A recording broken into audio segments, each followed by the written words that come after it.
আসসালামু আলাইকুম রহমতুল্লাহি ওয়া বারাকাতুহু। আলহামদুলিল্লাহ ওয়াহদা ওয়াসসালাতু ওয়াসসালামু আলা মান লা নাবিয়্যা বা'দা আবাদ। উপস্থিত লাইভের সদস্য মণ্ডলী, আপনাদের নিকটে আজকে একটি মাসালা আলোচনা করার জন্য আসলাম। তৌফিক ইল্লা বিল্লাহ।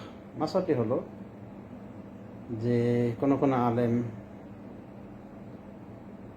মা আয়েশা রাদিয়াল্লাহু আনহা থেকে একখানা হাদিস বর্ণনা করেন, যে হাদিসে বলা হচ্ছে যে মা আয়েশা রাদিয়াল্লাহু আনহা একসময় কান্না করতেছিলেন। তা দেখে রাসূলুল্লাহ সাল্লাল্লাহু আলাইহি ওয়াসাল্লাম বলেন যে, আয়েশা, তোমাকে কোন জিনিস কাঁদাচ্ছে, মানে কেন কাঁদছো তুমি? তখন উনি বলেছিলেন, যাকাতুন নারা ওয়াল জান্নাহ ফাবাকাইত, আমি জান্নাত এবং জাহান্নামের কথা স্মরণ করে কেঁদেছি। ফাহাল তাযকুরুনা আহলিকুম ইয়াওমাল কিয়ামা, সুতরাং আপনি আপনার পরিবারকে কি স্মরণ করবেন কিয়ামত দিবসে? তখন রাসূলুল্লাহ সাল্লাল্লাহু আলাইহি ওয়াসাল্লাম বলেছিলেন, দেখো আয়েশা, কিয়ামত দিবসে কেউ কাউকে স্মরণ করবে না তিনটি জায়গায়। এই জায়গাগুলোর ভিতরে বলা হয়েছে একটি জায়গা সিরাত, মিজান। তো যা হোক, তো এক পর্যায়ে বলা হয়েছে মিজানের পাল্লায় কেউ কারো, মিজানের পাল্লায় হাজির হওয়ার সময় কেউ কারো সাথে কথা বলবে না, কেউ কাউকে স্মরণ করবে না, যতক্ষণ না জানতে পারো তার নেকির পাল্লা ভারী না পাপের পাল্লা ভারী। তো এখানে বলা হচ্ছে যে রাসূল সাল্লাল্লাহু আলাইহি ওয়াসাল্লাম বলবেন যে আমার নেকির পাল্লা ভারী না পাপের পাল্লা ভারী, আমার নেকির পাল্লা ভারী না আমার পাপের পাল্লা ভারী। তো এই মর্মের হাদিসটি আবু দাউদে রয়েছে, অনুভাবে মুসনাদুল হাকিম হয়েছে 8762 নম্বর হাদিস। এই হাদিসটিকে শেখ আলবানী জয়ীফ প্রমাণ করেছেন, জয়ীফ বলেছেন। আর দোষ হলো হাসান বসরি, তিনি এটাকে আনান করে বর্ণনা করেছেন। আর তিনি একজন সামেত তাবি হলো, তিনি মুদাল্লিস রাবী ছিলেন। সুতরাং মা আয়েশা এবং হাসান বসরির মাঝে গ্যাপ রয়ে গিয়েছে। এক কথা হাদিসই জয়ীফ। তারপর কথা হলো যে রাসূলুল্লাহ সাল্লাল্লাহু আলাইহি ওয়াসাল্লাম এখানে বলছেন যে তিনটি জায়গায় কেউ কারোর সাথে কথা বলবে না মিজানের নিকটে, যতক্ষণ না জানবে তার মিজানের পাল্লা, তার নেকির পাল্লা ভারী হবে না বদির পাল্লা ভারী। তো এভাবে বলা হয়েছে, কিন্তু বিষয়টাকে এমনভাবে লাগিয়ে দেওয়া হয়েছে যে রাসূল সাল্লাল্লাহু নিজেই যেন বলছেন যে আমার নেকির পাল্লা ভারী না আমার বদির পাল্লা ভারী, আমার নেকির পাল্লা ভারী না আমার বদির পাল্লা ভারী। তো এভাবে বলার কারণে দেখা গেল যে সমালোচনার পাত্র হতে হয়েছে। কারণ আহলে সুন্নাহ ওয়াল জামাতের সঠিক বিশ্বাস যেটা, সেটা হলো যে রাসূলুল্লাহ সাল্লাল্লাহু আলাইহি ওয়াসাল্লামের এমন কিছু হবে না যে তার নেকির পাল্লা ভারী না বদির পাল্লা ভারী, এটা নিয়ে চিন্তা করবে। কারণ আল্লাহ রাব্বুল আলামিন তার পূর্বের এবং পরের সমস্ত গুনাহ মাফ করে দিয়েছেন, এটা আল্লাহ নিজেই ঘোষণা দিয়েছেন। আল্লাহ বলেন সূরা ফাতহের ভিতরে, লিয়াগফিরাল্লাহু লাকা মা তাকাদ্দামা মিন যামবিকা ওয়া মা তাআখারা, আল্লাহ যেন আপনাকে ক্ষমা করে দেন আপনার পূর্বের এবং পরের গুনাহগুলি। সূরা ফাতহের 2 নম্বর আয়াত। তো এখানে আল্লাহ রাব্বুল আলামিন ঘোষণা দিচ্ছেন যে আল্লাহ এটা করছেন এই জন্যে, অর্থাৎ ইন্না ফাতাহনা লাকা ফাতহাম মুবিনা, নিশ্চয় আমি আপনাকে দান করেছি সুস্পষ্ট বিজয়। এরপরে আল্লাহ বলছেন এই কথাগুলি, লিয়াগফিরাল্লাহু লাকা মা তাকাদ্দামা মিন যামবিকা ওয়া মা তাআখারা, যাতে তিনি ক্ষমা করেন আপনার পূর্বের এবং পরের গুনাহ। ওয়া ইউতিম্মা নি'মাতাহু আলাইকা, এবং যেন তিনি তার নিয়ামতের পূর্ণতা আপনাকে দিতে পারেন, আপনার উপর দিতে পারেন। ওয়া ইয়াহদিয়াকা সিরাতাম মুস্তাকিমা, এবং আপনাকে সরল সঠিক পথে দিক নির্দেশনা দিতে পারেন। তো সূরা ফাতহের ভিতরে আল্লাহ স্পষ্টভাবে বলে দিয়েছেন যে তার আগের গুনাহ পরের গুনাহ আল্লাহ মাফ করতে চেয়েছেন বলে এটা করেছেন। অনুভাবে রাসূলুল্লাহ সাল্লাল্লাহু আলাইহি ওয়াসাল্লাম যখন বেশি বেশি করে ইবাদত বন্দেগী করতেন, তাহাজ্জুদ নামাজে দাঁড়িয়ে, রাতের কিয়ামে দাঁড়িয়ে, কিয়ামুল লাইলে দাঁড়িয়ে এত অধিক হারে ইবাদত বন্দেগী করতেন যে তার পা দুটো ফুলে যেত। বুখারী শরীফের হাদিসে রয়েছে, যেমন বুখারী শরীফের একটি শব্দ, কামান নবী সাল্লাল্লাহু আলাইহি ওয়াসাল্লাম হাত্তা তাওয়ারামাত কদামাহু, নবী সাল্লাল্লাহু আলাইহি ওয়াসাল্লাম কিয়াম করেন এমনকি তার পা দুটো ফুলে যায়। ফাকির লাহু, তখন তাকে বলা হলো, গাফারাল্লাহু লাকা মা তাকাদ্দামা মিন যামবিকা ওয়া মা তাআখারা, হে রাসূল আপনার জন্য তো ক্ষমা করে দেওয়া আছে আগের গুনাহ পরের গুনাহ, মানে এরপর আপনি এত কষ্ট করেন কি জন্য? তখন রাসূলুল্লাহ সাল্লাল্লাহু আলাইহি ওয়াসাল্লামের পক্ষ থেকে জবাব হয়েছিল, আফালা আকুনা আবদান শাকুরা, আমি কি আল্লাহর শুকরগুজার বান্দা হব না? তার মানে রাসূলুল্লাহ সাল্লাল্লাহু আলাইহি ওয়াসাল্লাম আল্লাহর শুকরগুজার হওয়ার জন্য এত সাধ্য সাধনা করতেন। তাছাড়া তার আগের গুনাহ পরের গুনাহ সব মাফ, মানে গুনাহ মাফের জন্য এটা করতেন না। দেখুন সহিহ বুখারী 4836 নম্বর হাদিস, অন্যভাবে সহিহ মুসলিম 2819 2819 নম্বর হাদিস। এটা মুগরিবুন শুবা থেকে বর্ণিত।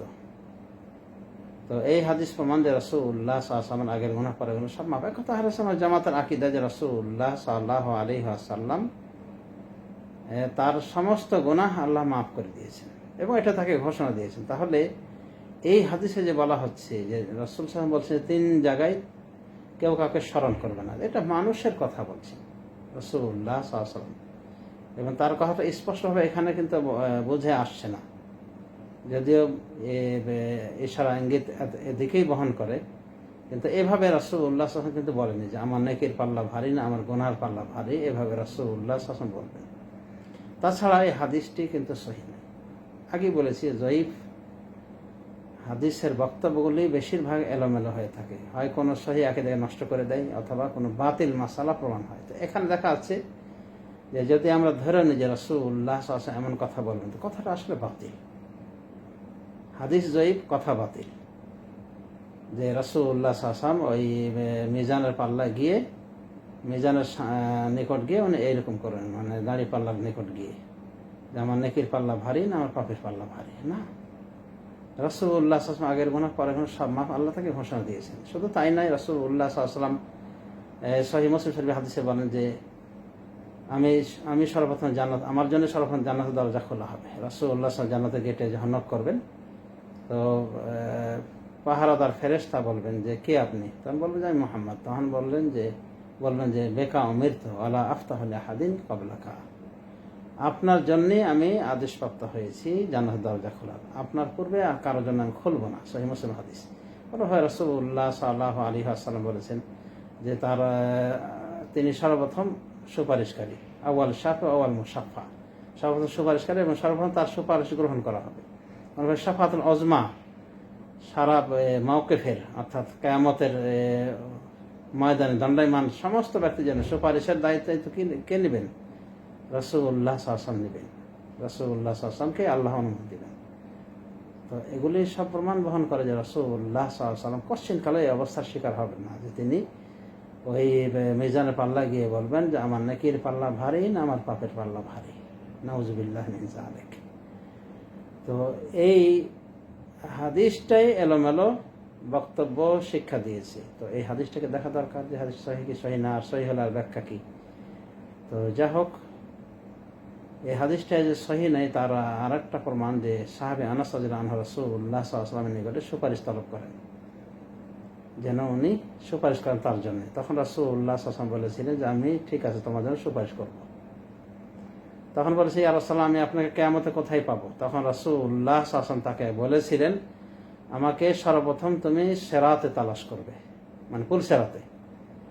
সেখানে যদি না পাও তাহলে মিজানে যদি না পাও তাহলে হাউজে কাউসারের নিকটে আমাকে তালাশ করবে। এরপর বলেছেন এই 3টি স্থানের কোনো স্থান আমি মিস করব না, মানে এই 3টি স্থান যে কোনো স্থানে অবশ্যই আমাকে পাবে। আর এর সময় উনি সুপারিশ করে বলছে সুবহানাল্লাহ, কত সুন্দর হাদিস, এবং রাসূলুল্লাহ সাল্লাল্লাহু আলাইহি ওয়াসাল্লাম শানে নবুওয়াতে কত সুন্দর প্রযোজ্য। তো এই হাদিসটি একটি বিশুদ্ধ হাদিস। এই হাদিস সুনান তিরমিজিতে এসেছে, মুসনাদ আহমদে এসেছে। হাদিসটি বিশুদ্ধ, শেখ আলবানী রহমতুল্লাহ আলাইহি বিশুদ্ধ বলেছেন। আর পূর্বে হাদিসটা দয়ীফ হওয়ার পরও বক্তব্য কি মারাত্মক বক্তব্য, ডেঞ্জার বক্তব্য। তো আমরা কোনটা হাদিস গ্রহণ করবো, সহিহটা না দয়ীফটা? আর আমাদের কি আকীদা হওয়া সঠিক আকীদা, সহিহ আকীদা অবলম্বনে এটা আকীদা হওয়া উচিত, না বদ আকীদার এটা আকীদা হবে যে রাসূলুল্লাহ সাল্লাল্লাহু আলাইহি ওয়াসাল্লাম গুনাহগার, তার গুনাহ নিয়ে চিন্তা করবেন কিয়ামতের মাঠে? তা দেখা যাচ্ছে যে হাদিসে সহিহ জয়ীফ না বাঁচলে কত বড় গর্তে পড়া লাগে, যেখানে আহলে সুন্নাত জামাতের আকীদা যে আল্লাহর রাসূল সাল্লাল্লাহু আলাইহি ওয়াসাল্লাম তিনি মাসুম, অর্থাৎ তার কোনো গুনাহ নেই, সব আল্লাহ মাফ করেছেন, এটা ঘোষণাই করেছেন আল্লাহ রাব্বুল আলামিন। এবং বুখারী শরীফে একাধিক হাদিস রয়েছে, বুখারী মুসলিমে এবং সুতরাং আমাদের আকীদাকে বিশুদ্ধ করতে হবে এবং যেটা সঠিক সেটাই আমাদেরকে বলতে হবে, এটা সহি আকীদা সেটাই বলতে হবে। এমন যেন আমরা না করি যে হাদিস বলে গেলাম, হাদিসের পরখ করলাম না, দিয়ে মারাত্মক আকীদার প্রমাণ দিলাম যে আমার আকীদাটা এরকম। আমার মনে হয় না যে বক্তা যে আলেম সাহেব এই কথাগুলি বলেছেন তারও বিশ্বাস আছে এটা, যে রাসূলুল্লাহ সাল্লাল্লাহু আলাইহি ওয়াসাল্লামের মানে গুনাহ রয়েছে যেটা মাফ হয়নি, ক্ষমা করা হয়নি, রাসূলুল্লাহ সাল্লাল্লাহু আলাইহি ওয়াসাল্লাম হেফেরেশানে থাকবেন কিয়ামতের মাঠে। তাহলে এই জাতীয় আলোচনা আসে কিভাবে? তো যা হোক, এই হাদিসটি সহি নাই প্রথমত কথা, তারপরে কথা হলো যে যেভাবে উপস্থাপন করে সেভাবে কিন্তু হাদিসে আসেনি। তারপরে কথা, এই হাদিসটি সহি হাদিসের বিপরীত। আরও রাসূলুল্লাহ সাল্লাল্লাহু আলাইহি ওয়াসাল্লাম সাহাবী আনাসকে 3টি জায়গায় খুঁজতে বলেছেন, তার ভিতরে সিরাত রয়েছে, মিজান রয়েছে, হাউজে কাউসার রয়েছে। এবং হাউজে কাউসারে রাসূলুল্লাহ সাল্লাল্লাহু আলাইহি ওয়াসাল্লাম সেখান থেকে আল্লাহ রাব্বুল তাকে হাউজে কাউসারের মালিকানা দান করবেন এবং তিনি মানুষদেরকে পানি পান করাবেন। এবং বেয়াতেরকে বললেন সহকান সহকান লিমান গায়্যারা বাদি, দুরহা দুরহা যারা আমার পরে পরিবর্তন করেছ। এগুলো সব বুখারী শরীফের হাদিস। তো আল্লাহ রাসূলের কি অবস্থান হবে কিয়ামতের মাঠে সেটা তো আমরা অনেকটা জেনে ফেলেছি কোরআন থেকে এবং হাদিস থেকে। তারপরে এই জাতীয় দুর্বল হাদিস, দঈফ হাদিস, অন্যান্য সহি হাদিস বিরোধী, আকীদার বিরোধী, সহি আকীদার বিরোধী এরকম হাদিস কেন আমাদের চর্চায় আসবে? তো এটা অনেক দুঃখজনক বিষয় যে এই হাদিসে কেন্দ্র করে দেখা গিয়েছে বিদাতি মহলে অনেক প্রপাগান্ডা হয়েছে। দেখো এর আকীদা কি, দেখো এটা বাটপার, এটা আল্লাহর দুশমন, আল্লাহ নবীর দুশমন, এইভাবে আল্লাহ রাসূলকে কি বলছে, দায়ী করছে যে আল্লাহ রাসূল নাকি চিন্তা করবেন তার আগে তার নেকির পাল্লা ভারী না গুনার পাল্লা ভারী। তো যাই হোক সমাজ, শুধু আমাদের খামখেয়ালের কারণে যেন আমরা মানুষের নিকটে এমনভাবে পরিচিত না হয় যে আমাদের আকীদা নষ্ট, আকীদা খারাপ, বদ আকীদার লোক এরকম যেন না হয়। আর এই হাদিসগুলি বর্ণনার ক্ষেত্রে সতর্ক সাবধান থাকতে হবে। মোট কথা, আমাদেরকে সতর্ক থাকতে হবে আহলে সুন্নাহ ওয়াল জামাতের আকীদা বিষয়, সঠিক আকীদা বিষয়, এবং সঠিক আকীদা বিরোধী যে হাদিসগুলি আসবে সেই হাদিসগুলি পেশ করার আগে দেখতে হবে হাদিসগুলির অবস্থা কি, বা আলেম ওলামা কি বলছে হাদিস সম্পর্কে। তো যাই হোক, সংক্ষিপ্ত পরিসরে আমি এটাই বলবো যে সতর্ক হওয়া উচিত আমাদের আরও বেশি। একটা হাদিস পেলেই বক্তৃতা অঙ্গনে বলে দিলাম আর মানুষ মানে জনগণ একবারে বাহাবা দিল বা আশ্চর্য ভাবলো যে এরকম একটা হাদিস আছে, হাদিসটাই সহি হাদিস না, বা তার বক্তব্যটা কঠিন মারাত্মক। তো কী দরকার এই জাতীয় হাদিস পেশ করা পাবলিকলি? তো যাই হোক, আল্লাহ রাব্বুল আলামিন আমাদেরকে হেদায়েত দান করুন, সঠিক বুঝ দান করুন, সহি আকীদা প্রকৃত অর্থে অবলম্বন তৌফিক দান করুন। আমরা যেন কোরআন সুন্নাহর ব্যাখ্যাগুলি সালফে সালেহিন থেকে নেই এবং হাদিসের ক্ষেত্রে, হাদিস চয়নের ক্ষেত্রে বিশুদ্ধ হাদিসটাই আমরা চয়ন করি এবং সেটার বিশুদ্ধ অর্থটাই আমরা যেন পেশ করতে পারি। আল্লাহ সে তৌফিক দান করুন। আমিন। সাল্লাল্লাহু আলা নবী মুহাম্মদ ওয়া আলা আলিহি ওয়া সাহবিহি আজমাইন। আসসালামু আলাইকুম ওয়া রাহমাতুল্লাহি ওয়া বারাকাতুহু।